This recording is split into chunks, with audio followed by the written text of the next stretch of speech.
Speak. Prosody rate equals 90%. From queen to accused. How did Marie Antoinette's world collapse? Discover the truth behind her deadly trial in the French Revolution. Subscribe and turn on the bell so you don't miss a thing. Imagine Marie Antoinette, a young Austrian archduchess barely 14 years old, traveling to France. Her destination: to marry the Dauphin Louis Auguste, the future King Louis XVI. A journey that marks the beginning of a life full of luxury, but also of intrigue and, finally, tragedy. You must visualize her, small and somewhat shy, surrounded by the pomp and ceremony of royalty, but also aware of the weight of the responsibility that lies ahead. Think of the contrast. The austere Viennese court, where she grew up, versus the overflowing opulence of Versailles. For her, everything was new and fascinating, a world of splendor that would soon become her golden prison. She recalls that her arrival in France was not only a social event, but a crucial political move to strengthen the alliance between Austria and France. At the time, Marie Antoinette was a young girl full of innocence, oblivious to the complexities of the French court, political rivalries, and the growing dissatisfaction of the people. She was just a child, a piece in a game much bigger than herself. But her arrival in France, with all its pomp and circumstance, would mark the beginning of the decline of the French monarchy and the beginning of her own tragedy. You have arrived at Versailles, a palace that will take your breath away. Imagine the immensity of the place, the perfectly manicured gardens, the fountains gushing crystal clear water. You find yourself surrounded by an immeasurable luxury: gold, silk, mirrors that infinitely reflect the opulence of the court. Every detail, every piece of furniture, every painting breathes history and power. And you, at the center of all that splendor, are now a key player in this complex game of power. Life at court was a labyrinth of protocol and etiquette. Every move, every word, every glance was carefully controlled. You had to learn to navigate this intricate world of intrigue and alliances, where appearance was as important as reality. You, a young foreigner, had to master the rules of the game to survive and, above all, to win the favor of the king and queen. Versailles was a microcosm of French society. The elite was concentrated there, with their rivalries, their ambitions, and their secrets. You, like Delphina, found yourself in the middle of it all, watching the power struggles, the gossip, the alliances being formed and broken. Life in the palace was a constant spectacle, a ballet of intrigues and appearances. You arrive at Versailles, but luxury does not hide the reality. Your marriage to Louis XVI was a political alliance, a forced union between two kingdoms. He, a shy and reserved king, more interested in locksmithery than in government. You, an Austrian archduchess, young and with a court of your own, destined to ensure peace between France and Austria. Love, that very human feeling, was a remote possibility, and life at court, more than a fairy tale, became an intricate web of intrigues and protocols. The pressure from the French court was immense. You were expected to provide an heir to the throne, to conform to the rigid etiquette and lifestyle of the king. You were seen as a foreigner, an Austrian who had to adopt French culture and customs. Your initial youth and innocence were quickly overshadowed by the expectations and responsibilities that weighed on your shoulders. Your every move, your every word, was under the scrutiny of society. The lack of affection between you and Louis XVI became a constant rumor. Marital intimacy, far from being a source of comfort, became a source of frustration and speculation. The pressure to produce an heir intensified, fueling the intrigue and gossip that relentlessly pursued you. Your private life became a battleground, a stage for public judgment, long before that judgment reached the royal courts. Imagine arriving at Versailles at just 14 years old. An immense, overwhelming palace, with hundreds of people waiting for your approval or your rejection. You find yourself surrounded by palace intrigues, ladies-in-waiting who watch you suspiciously, courtiers who judge you with every move. Court etiquette is rigid, imposed, and you, a young Austrian, must learn its intricacies quickly. You must master the art of conversation, the dances, the bows, all the while trying to decipher the unwritten rules that govern life at the French court. slash prosody, slash speak. Speak. Prosody rate equals 90%. First impressions were crucial. The queen, your mother-in-law, looked at you with a mixture of expectation and distrust. The court was constantly evaluating you, your speech, your dress, your tastes, your youth and your cheerful character, so different from the seriousness of the French court, caused murmurs and misunderstandings. It was a new world, a constant challenge, where every gesture had a consequence, where the slightest lack of protocol could be interpreted as an affront.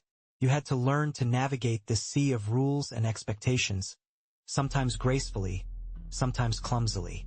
Despite the difficulties, you found solace in small pleasures. Walks in the gardens of Versailles, conversations with a few sincere friends, and music were your refuges amid the constant pressure. But loneliness was also a frequent companion. Your husband's coldness, the distance imposed by etiquette, and the constant surveillance made life at court, despite its splendor, feel at times like a gilded cage. However, the young queen was determined to find her place in this world. Imagine the pressure. Every gesture, every word, every smile was watched, analyzed, interpreted. You had to be the embodiment of elegance, grace, royalty, but without appearing aloof, arrogant, or worse, weak. An impossible balance to maintain, a constant struggle between the image that was expected of you and the person you really were. Your clothes, your jewelry, even the way you combed your hair, conveyed messages. Every detail was calculated to project a specific image, power, wealth, but also compassion and devotion. The court was a stage and you, its leading actress, forced to play a role that, at times, was too big and heavy for you.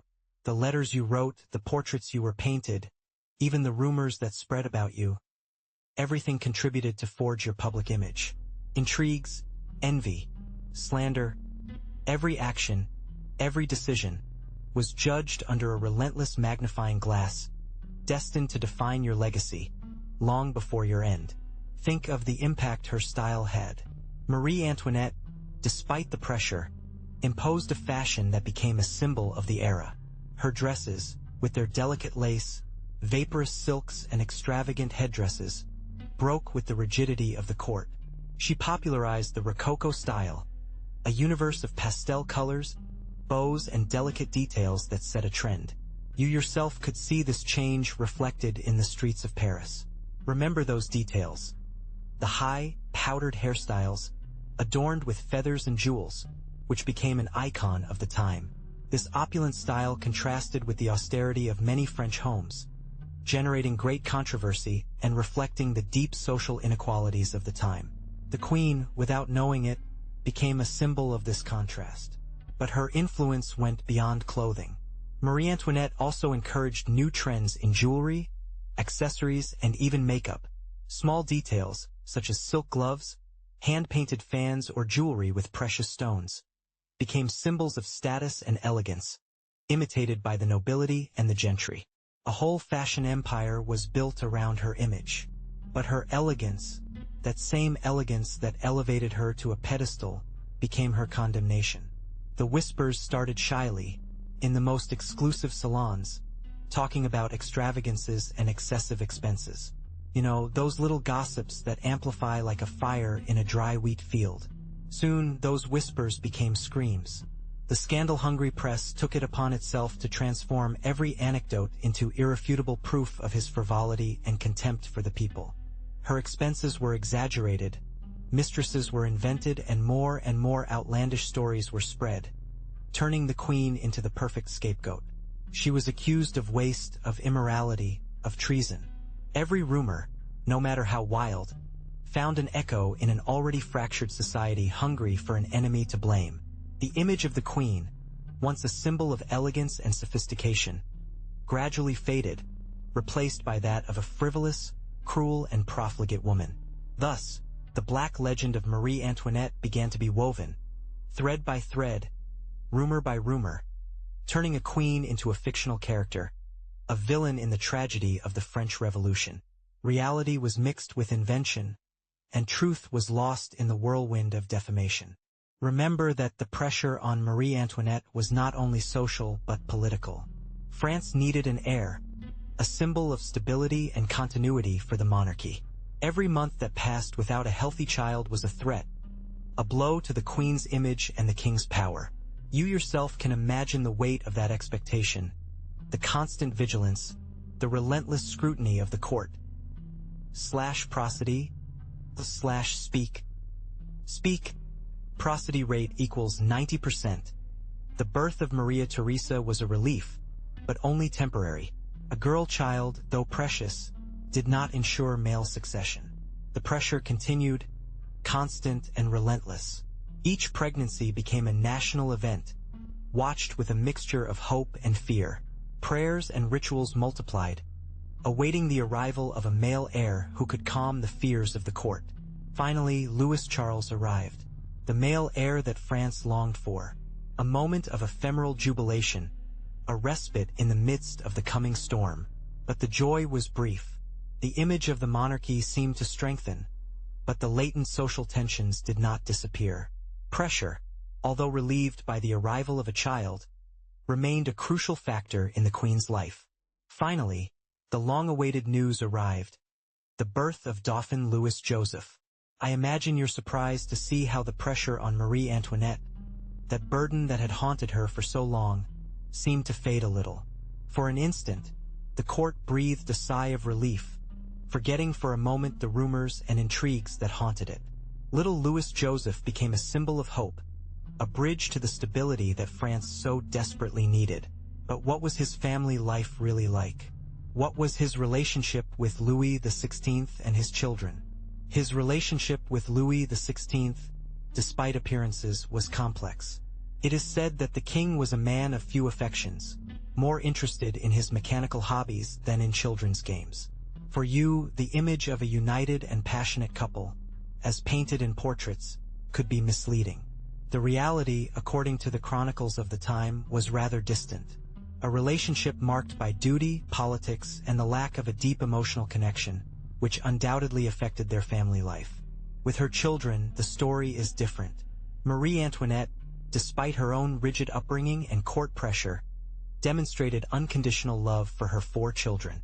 For you, it is easy to imagine the scenes of play in the gardens of Versailles, the bedtime stories, and the moments of tenderness that broke the solemnity of the palace. Despite the opulence that surrounded her, the connection with her children seems to have been one of the few spaces where she felt freedom and genuine happiness. However, that happiness was about to end. But the arrival of the Dauphin did not calm the waters of the court.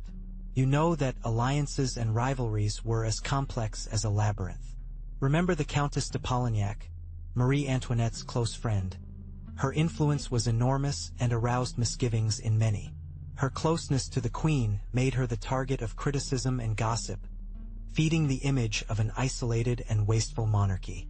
The French nobility, divided between factions, saw in the Queen and her entourage a threat to their privileges. Meanwhile, the enmity between the Queen and some members of the French royal family, especially with certain ladies of the court, was becoming increasingly evident. Jealousy, power struggles, and palace intrigues became the bread and butter of the day. You can imagine the tensions in the salons of Versailles, where every glance, every word, could be interpreted as a weapon. The Queen, despite her apparent frivolity, was an intelligent woman, but sometimes her lack of political tact worked against her. The rivalry was not limited to the court. Outside the palace walls, the people of Paris watched the monarchy's actions with growing distrust. Rumors about the extravagance of the Queen and her friends, coupled with the inefficiency of the government and the growing economic crisis, fueled an anti-monarchist sentiment that was already spreading like wildfire. The alliances that Marie Antoinette had forged, instead of strengthening her position, further isolated her from the reality of France. But Marie Antoinette's life was not all palace intrigues. While she moved in a world of luxury and privilege, France was crumbling. You know that the economic situation was critical. The peasants, the majority of the population, suffered extreme poverty, with failed harvests and exorbitant bread prices. The inequality between rich and poor was abysmal, creating a climate of resentment and frustration that was becoming explosive. The French tax system was unfair and inefficient. The nobility and clergy, including Marie Antoinette's own family, were exempt from many taxes, while the common people bore the burden of the national debt. This situation exacerbated the social divide, provoking a widespread feeling of injustice. The Queen, oblivious to the reality experienced by many of her subjects, became a symbol of this opulence and wastefulness that the people perceived as an affront to their suffering.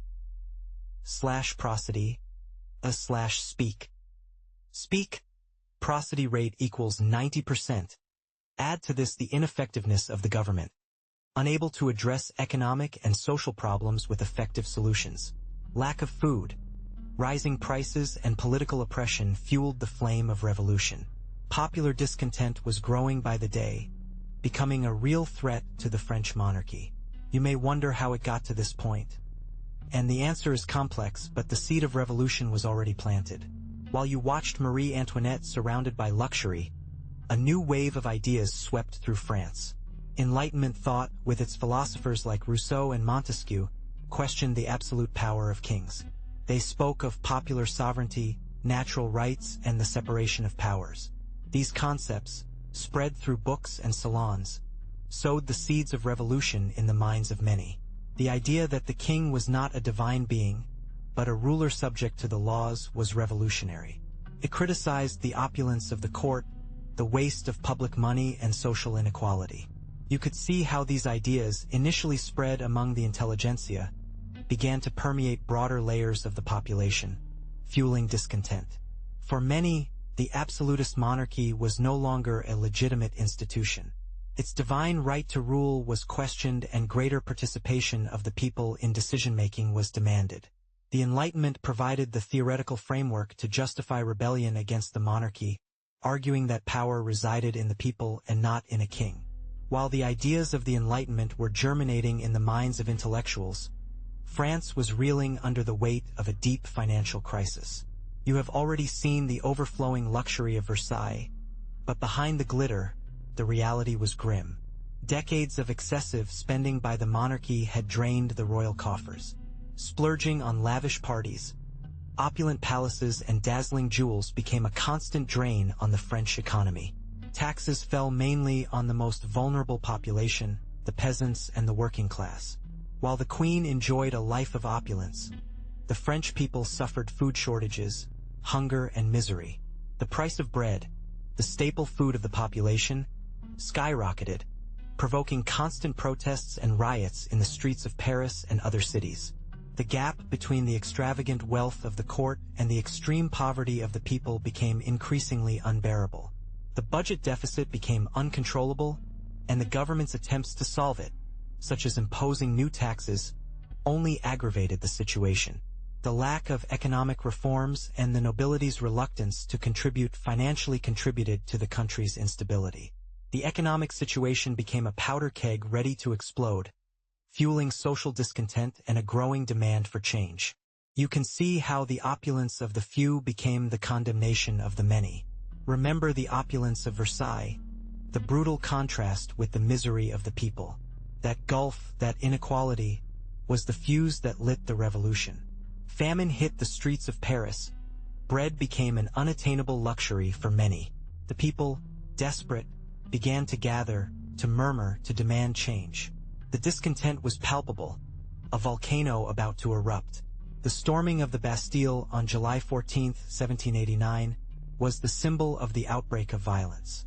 It was not a planned act, but an explosion of popular anger.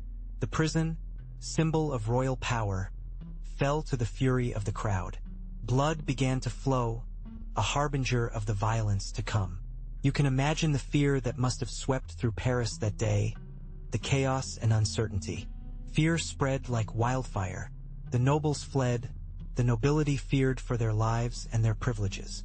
The people, empowered by the fall of the Bastille, organized themselves into militias, creating a climate of terror and constant vigilance.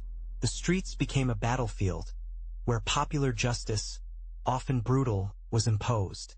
You could feel the terror at every corner, the uncertainty of tomorrow. Remember that abyss, that inequality. The tension was palpable. Paris was boiling. And then, on July 14, 1789, the crowd, driven by despair and a thirst for justice, headed for the Bastille. That fortress, symbol of royal power and oppression, became the target of popular fury. It was more than a prison. It was a symbol of all that was wrong with France. The storming of the Bastille was not a clean battle. It was a chaotic confrontation, full of violence and confusion. The royal guards, outnumbered and demoralized, held out as long as they could, but the determination of the crowd was unshakable. The fall of the Bastille was not only a military triumph, but a symbolic triumph, a powerful message that echoed throughout France. Prosody? Speak. Speak. Prosody rate equals 90%. News of the fall of the Bastille spread like wildfire. For you, it was a momentous event. It marked a turning point in the French Revolution. It represented the defeat of the Ancien Regime, the end of monarchical absolutism. Suddenly, the people felt that they had power, that they could challenge authority and claim their rights. Remember the fall of the Bastille. Now, imagine Louis XVI, Marie Antoinette and their children, stripped of their majesty, locked up in the Tuileries Palace. They were no longer kings, but prisoners of the revolution. The sumptuous rooms, once a symbol of power, were now a gilded cage, a constant reminder of their fall from grace. Luxury was vanishing, replaced by uncertainty and fear. The palace, mute witness to centuries of royal history, became his prison. Every corner, every corridor, whispered stories of past splendor, now brutally contrasting with the reality of his confinement. Opulence was stained by the growing shadow of revolution, which loomed over them, implacable and inexorable. Luxury was becoming a heavy burden, a constant reminder of their privileged but ephemeral position. Their days, once filled with dances, parties, and power, were now reduced to a monotonous, guarded existence. Every step, every word was controlled. The royal family, accustomed to freedom and luxury, faced the harsh reality of uncertainty and constant threat. The palatial opulence became a cruel reminder of their loss, an oppressive setting for their captivity. The revolution had begun. Remember the oppression, the growing tension, so they decided to flee. A clandestine flight, a desperate bid to regain their freedom and their reign. At midnight, in a disguised carriage, you see them. Louis XVI, Marie Antoinette and their children, embarking on a dangerous adventure to Varennes. The plan was simple, but the execution, anything but simple. Imagine the tension in the air.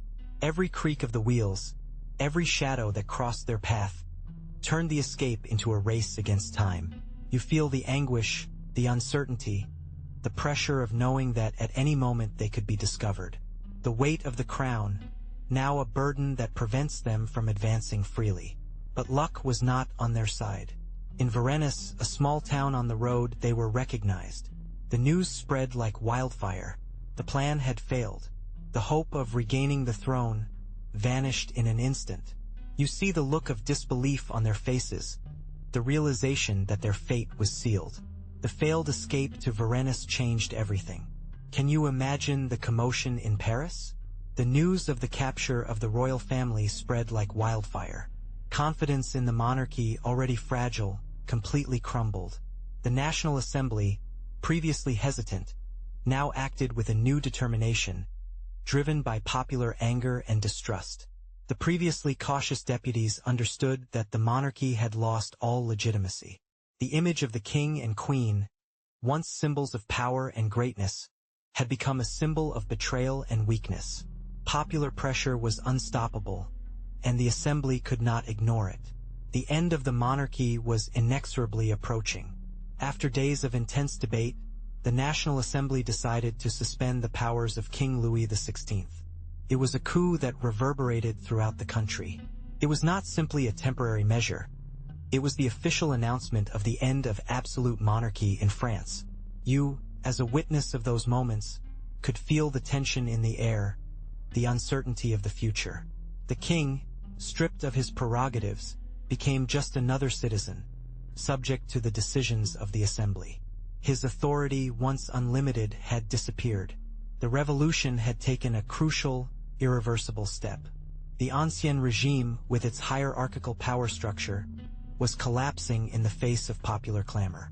The news of the capture at Varennes resounded like a coup de grace to the monarchy. There was no turning back. Images of the once revered royal family were now displayed as symbols of irremediable decadence. You yourself would have felt the change in the air, the growing tension in the streets of Paris, the uncertainty gnawing at the heart of France. Popular discontent, fueled by years of oppression and inequality, was unleashed with unstoppable force. The National Constituent Assembly, faced with popular pressure and the instability of the kingdom, made a radical decision: to abolish the monarchy. Imagine the scene. Deputies, some with tense faces, others with an expression of relief, voting for the end of centuries of reign. It was the end of a system, the end of a social order that had ruled France for generations. For you, that moment must have been a turning point, a historical change that would mark you forever. Prosody, speak. Speak. Prosody rate equals 90%. On September 21st, 1792, the First French Republic was proclaimed. A new dawn, full of hope and fear in equal parts. The fall of the monarchy meant the end of the old regime, the end of the privileges of the nobility and the clergy. For you, this represented a new opportunity, a new beginning, although the road ahead remained uncertain and full of dangers. The future of France was in the hands of a people eager for real change. After the fall of the monarchy, Louis XVI faced an implacable trial.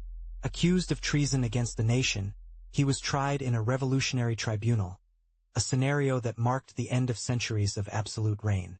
Imagine the tension, the atmosphere charged with equal parts hatred and hope, as the king, stripped of his royal aura, defended himself before his accusers. You, as a spectator, were witness to a historic, unrepeatable moment. The trial was a farce. The conviction, a verdict written long before it began. The evidence presented was manipulated, the defense ineffective. Watch how the revolutionary machinery, relentless and efficient, directed the course of history, condemning the king to certain death.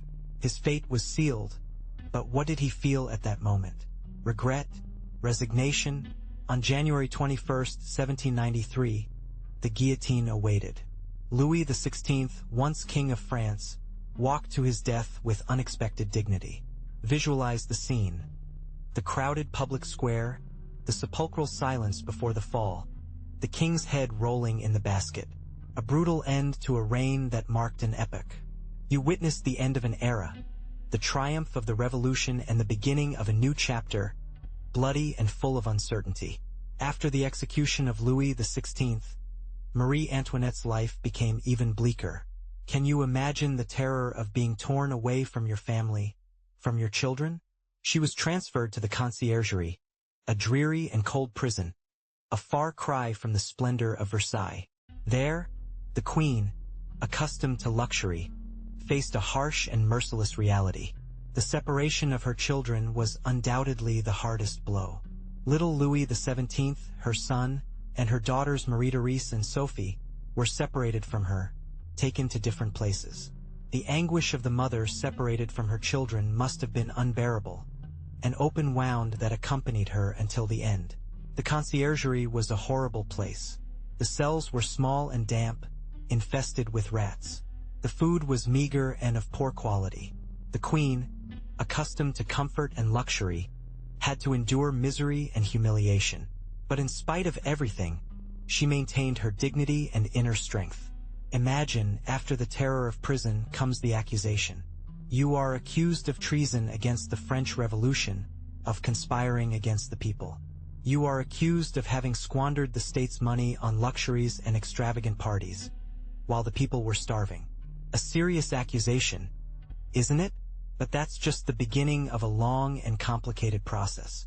You are also accused of maintaining secret correspondence with enemies of France, of sending confidential information abroad. You are branded as a spy, a traitor to the nation, an ally of the enemies of the revolution. Terrible words are hurled against you without mercy. But there is more. You are accused of immorality, of debauchery. You are branded as a depraved woman who corrupted the morals of the court. Rumors, gossip, fabrications are used to destroy you. It is a strategy to delegitimize you before the people so that no one will defend you. All this, a whirlwind of accusations, is thrown at you. Treason, conspiracies, immorality.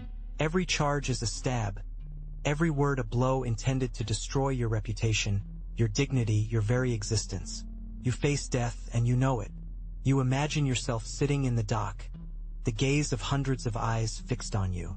The courtroom, a cold and oppressive room, where your fate is decided. The prosecutors, with their fierce accusations, paint you as an enemy of the people, a traitor to the revolution. You listen to their words, each one like a blow to your heart, as you try to keep your composure. Witnesses parade, some with fabricated testimonies, others with half-truths, all seeking a place in the new France. Their words, full of hatred and resentment, accuse you of excessive luxuries, of palace intrigues, of conspiracies against the nascent republic. Each testimony is a stab in your honor, in your dignity. Prosody, speak. Speak. Prosody rate equals 90%. Your defense, weak and disorganized, struggles against the tide of popular hatred. Your lawyers try to refute the accusations, but the atmosphere is too rarefied. The revolution has created a climate of fear, where justice seems to have vanished, replaced by the thirst for revenge.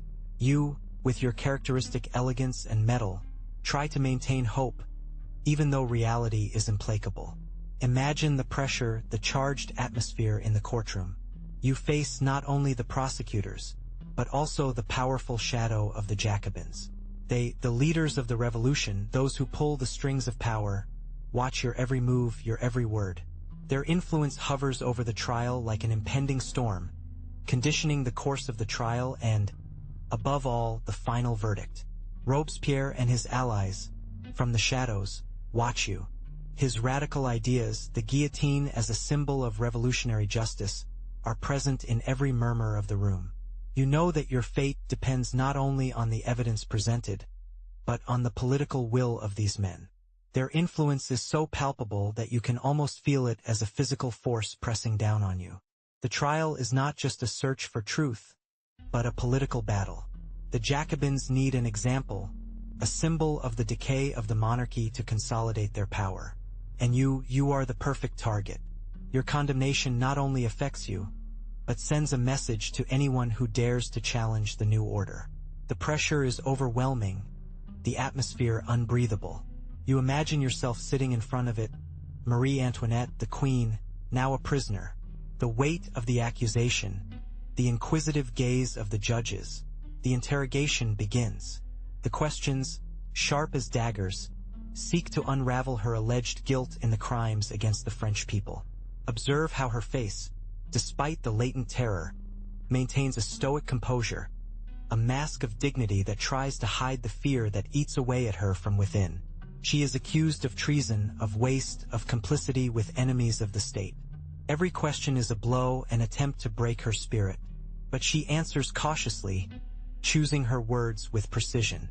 Her answers, though firm, seem to slip through the fingers of her accusers, like fine sand.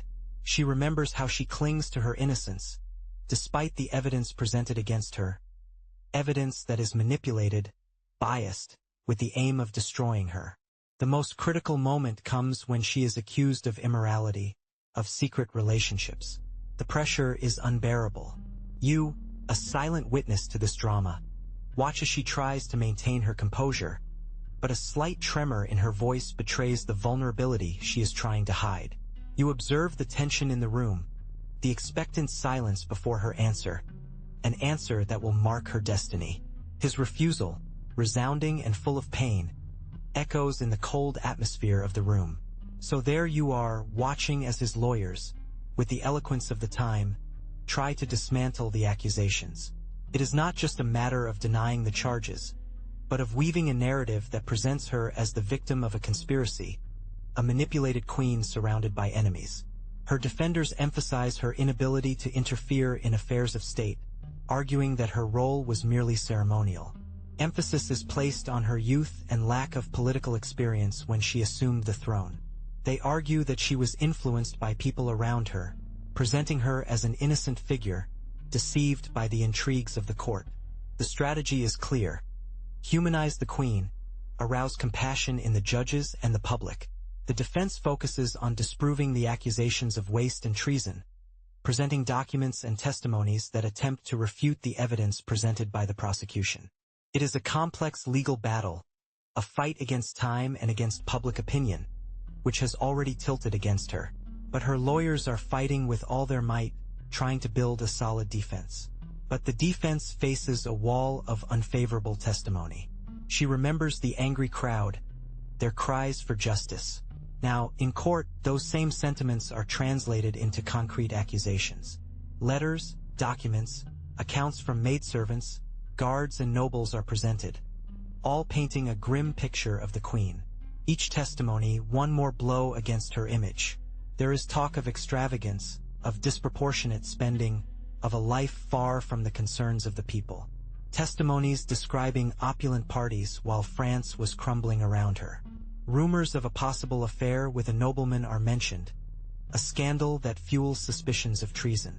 Each word uttered, one more nail in the coffin of her innocence. Prosody, speak.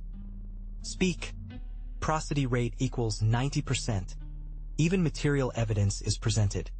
Jewelry, compromising letters, expense records that seem to confirm the accusations. You see how the defense tries to discredit the witnesses, pointing out contradictions or hidden interests. But the accumulation of negative testimony creates an atmosphere of guilt that is hard to ignore. The evidence, though sometimes circumstantial, weaves against her like a relentless web.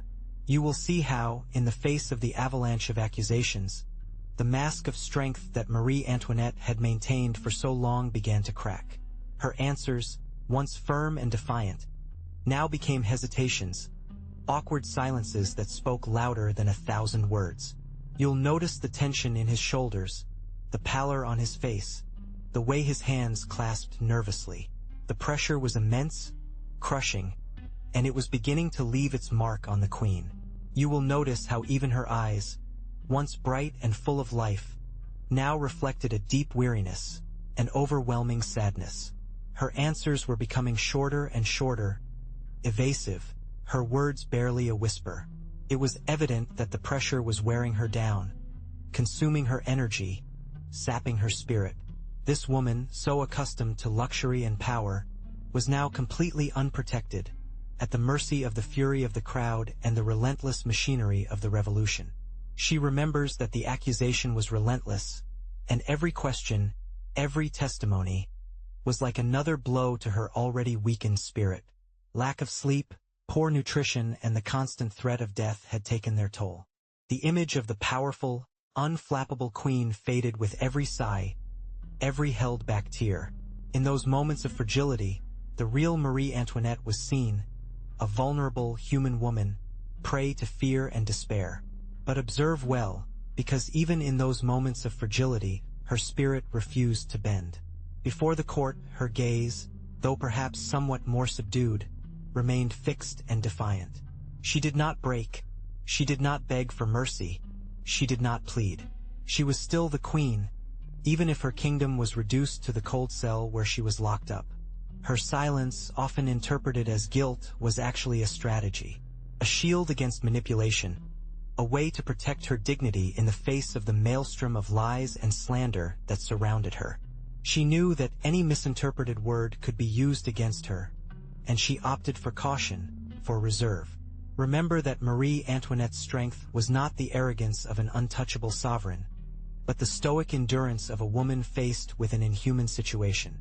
Her courage was manifested in her stillness, in the firmness of her gaze, in her refusal to stoop before her accusers.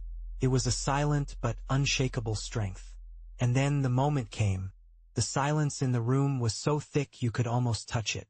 You, watching from the crowd, wonder if Marie Antoinette ever felt the weight of expectation, the weight of so many gazes fixed on her, judging her, condemning her even before the words were spoken.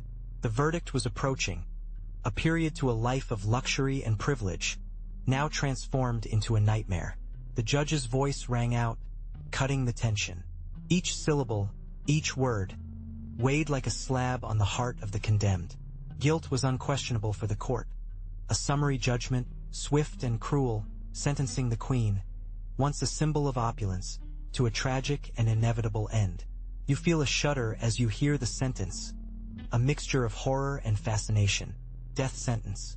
The sentence echoed through the room, an echo that would reverberate through history. The guillotine, brutal symbol of the revolution, awaited. For you, spectator, it is difficult to comprehend the magnitude of what had happened. A queen, symbol of power and elegance, reduced to a simple condemned woman, ready to be executed. The end of an era, the beginning of another marked by blood and violence. The executioner, a shadowy figure shrouded in the darkness of the morning, approached. You, in the middle of the crowd, feel a shiver as you watch the queen's hands being tied. Her face, pale but serene, reflects a mixture of resignation and a strange peace, an eternal instant where time seems to stop before the inevitable fall. The blade of the guillotine shone under the rising sun, cold and deadly. A sepulchral silence fell over the square.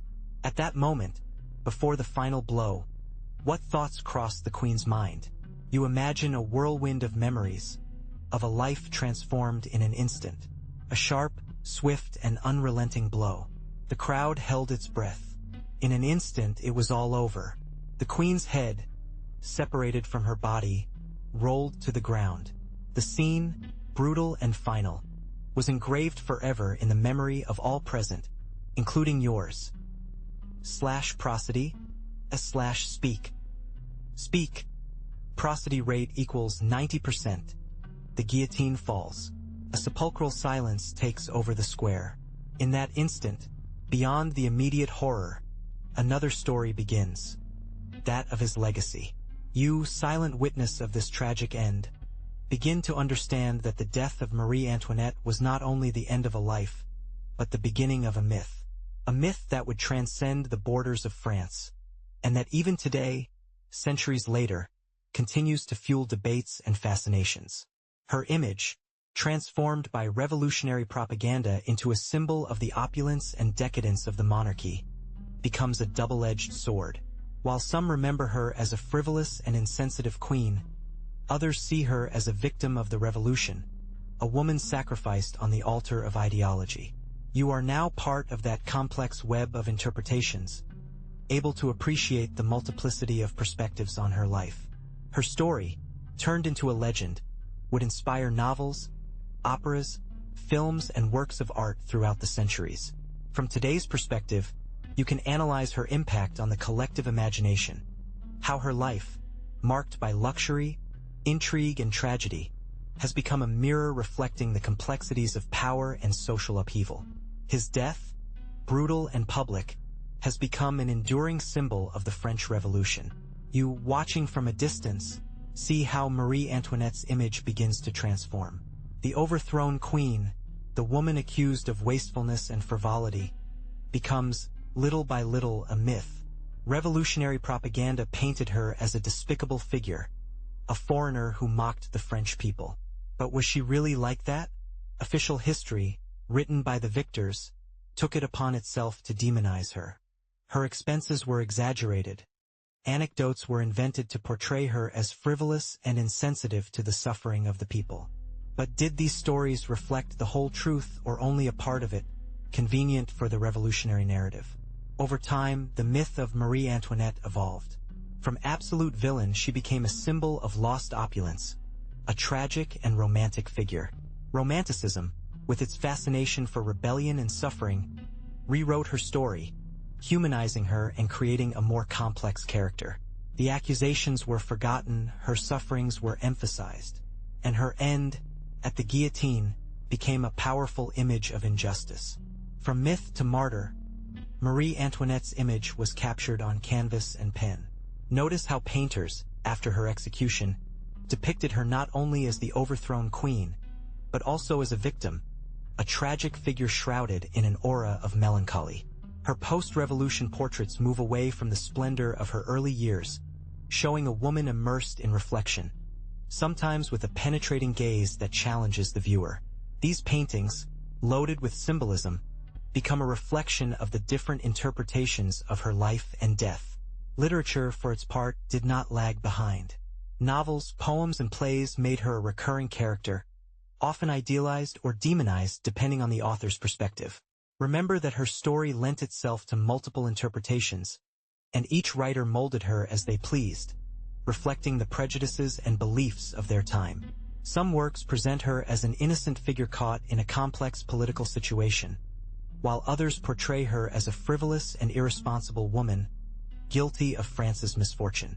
Thus, the image of Marie Antoinette in art becomes a complex game of mirrors, where historical reality is mixed with fiction, and the queen becomes a symbol, a reflection of the passions and contradictions of a convulsive era.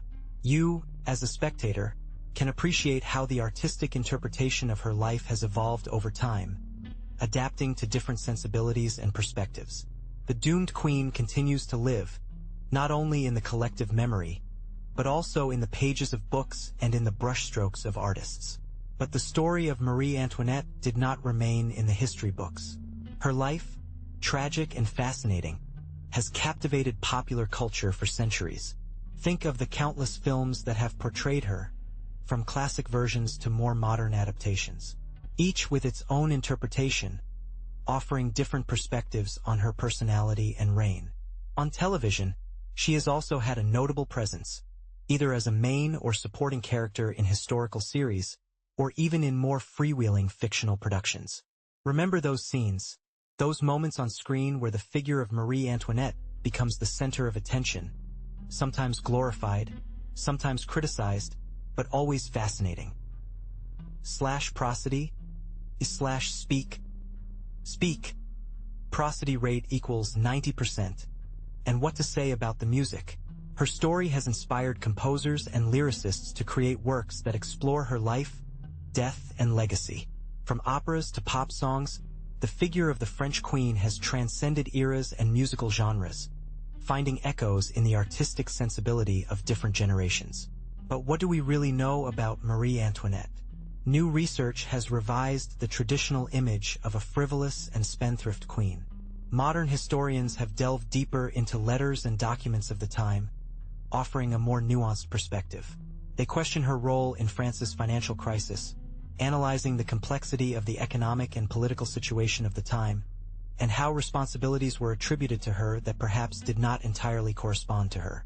She is no longer seen only as a superficial figure, but as a complex woman caught up in a political system in crisis. Her relationship with Louis XVI has been studied, analyzing the complexity of her marriage and her royal influence at court. Greater attention is given to her charitable actions and her efforts to improve the lives of those most in need, actions that have often been overlooked in more traditional narratives. The trial of Marie Antoinette has also been the subject of revisions.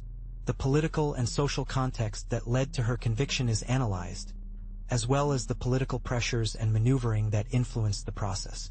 You can now see how new interpretations question the fairness of the trial and the manipulation of information to convict her, revealing a conspiracy to get rid of her. So what is left of Marie Antoinette? Beyond the queen many knew, you discover a woman caught in a historical whirlwind. Her life, a reflection of the opulence and decadence of the French monarchy, became a symbol of the revolution itself. Her execution, a brutal moment that sealed the end of an era, was forever etched in the collective memory. But think about this. Was she simply a victim? Or was she also, unwittingly, a catalyst for change? Her image, carefully constructed and then shattered by revolutionary propaganda, became a powerful weapon in the hands of both sides. His story, full of nuances and contradictions, remains the subject of debate to this day. She was the queen who lost her crown, but also, in an unexpected way, the revolutionary who unwittingly embodied the struggle against oppression.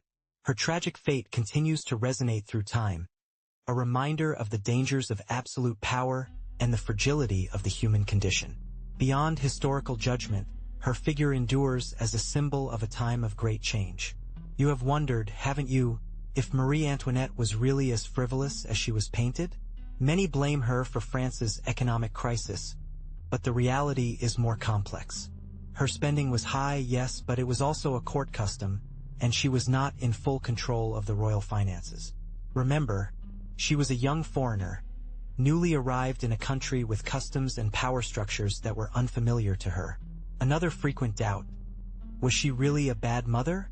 The letters she wrote to her children show a deep connection and maternal love, despite the pressures of court and political circumstances. Remember that the upbringing of royal children was tightly controlled, and her role as queen limited her time with them. Let's try to separate the black legend from the reality of her actions. And finally, did she really say, "Let them eat cake"?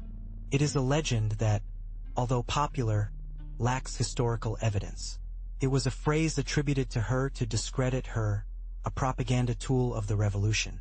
Her image, carefully constructed by her detractors, painted her as an insensitive queen, oblivious to the sufferings of the people. But to what extent does this image correspond to reality? Before you go, I want to thank you for accompanying me on this journey through Marie Antoinette's life. Your interest is what makes it all worthwhile. This video has been made possible by the dedication of many people, and I want to mention them all. First, my thanks to the incredible historians and authors whose research has been the basis for this work. Their books and articles have guided me, allowing me to reconstruct as accurately as possible the Queen's life. Their names appear in the description. Take a look. I also want to thank my editing team for their incredible work. Their creativity and dedication have transformed hours of research into a video that, I hope, is as informative as it is engaging. Their talent has been instrumental in bringing this story to life. /prosody /speak. Speak. Prosody rate equals 90%. And of course, to you, for your time and attention. Without your support, this project would not have been possible. I hope you enjoyed the video as much as I enjoyed creating it. Remember to subscribe for more historical content, and feel free to leave a comment. I hope you enjoyed this journey into the life of Marie Antoinette. If you liked it, like it and subscribe for more stories. What do you think about her tragic fate? /prosody /speak.